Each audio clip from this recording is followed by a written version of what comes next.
Hi అండి, hello నమస్తే, welcome to Shiva Satya's kitchen. ఈరోజు రెసిపీ వచ్చేసి బీరకాయ మెంతిగుండ కారం అండి. చాలా సింపుల్గా ఫాస్ట్గా అయిపోయే కర్రీస్లో ఇదొకటి అనమాట. టేస్ట్ కూడా చాలా కమ్మగా బాగుంటుంది. అయితే దీనికోసం మనం మెంతిగుండను అయితే రెడీ చేసి పెట్టుకోవాలి. మెంతిగుండ వీడియో కూడా నేను ఛానల్లో పోస్ట్ చేశాను. ఆ వీడియోని ఈ వీడియోకి లింక్ చేస్తాను, అది కూడా ఒకసారి చెక్ చేయండి. ఇప్పుడు బీరకాయ కర్రీ ఎలా చేసుకోవాలో చూద్దాం. ఈ కర్రీ కోసం నేను ఇక్కడ 1 కేజీ బీరకాయలను తీసుకున్నాను. వాటినైతే తొక్క తీసేసి ఇలాగా పొడుగ్గా ముక్కలుగా తరుక్కుని కడిగేసుకుని మనం రెడీగా పెట్టుకోవాలి. స్టవ్ వెలిగించుకుని బాండి పెట్టుకున్న తర్వాత ఒక 3 టేబుల్ స్పూన్ల ఆయిల్ వేసుకోవాలి.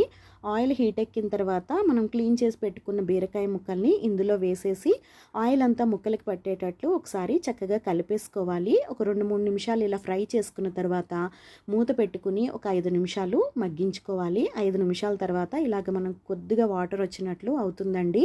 ఇప్పుడు ఇందులోకి 1/2 టీ స్పూన్ పసుపు, రుచికి సరిపడా సాల్ట్ కూడా వేసేసుకుని మొత్తంగా ఒకసారి కలిపేసుకుని మరలా మూత పెట్టుకుని ఒక 4-5 నిమిషాలు మగ్గించుకోవాలి. ఇవైతే లేత బీరకాయలు కాబట్టి మనకి త్వరగా మగ్గిపోతాయి. కొంచెం మధ్యస్థంగా ఉన్నవైతే ఇంకొంచెం టైం పడుతుందన్నమాట. సాల్టు పసుపు కూడా వేసేసి మనం మగ్గించుకున్న తర్వాత ఒక 5 నిమిషాల తర్వాత చూస్తున్నారు కదా, ఇంతలాగా వాటర్ వచ్చేసి మనకి ముక్క కూడా మెత్తబడిపోయి ఉంటుంది.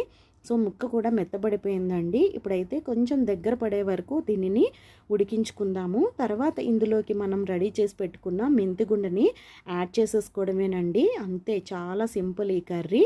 ఇక్కడైతే నేను 4 టేబుల్ స్పూన్లు మెంతిగుండని అంటే కూరకారం యాడ్ చేస్తున్నాను. ఈ వీడియో అయితే మన ఛానల్లో ఉంది, తప్పకుండా చెక్ చేయండి. 4 టేబుల్ స్పూన్స్ ఈ మెంతిగుండని యాడ్ చేసిన తర్వాత మొత్తం అంతా కలిపేసుకొని మనం స్టవ్ ఆఫ్ చేసేసుకోవడమే. చాలా టేస్టీగా ఉంటుందండి. ఇప్పుడు లేత బీరకాయలతో చేస్తున్నాం కాబట్టి కూర అనేది చాలా గుజ్జులా వచ్చింది. సో మనం చపాతీలతో కూడా దీన్ని తినొచ్చు.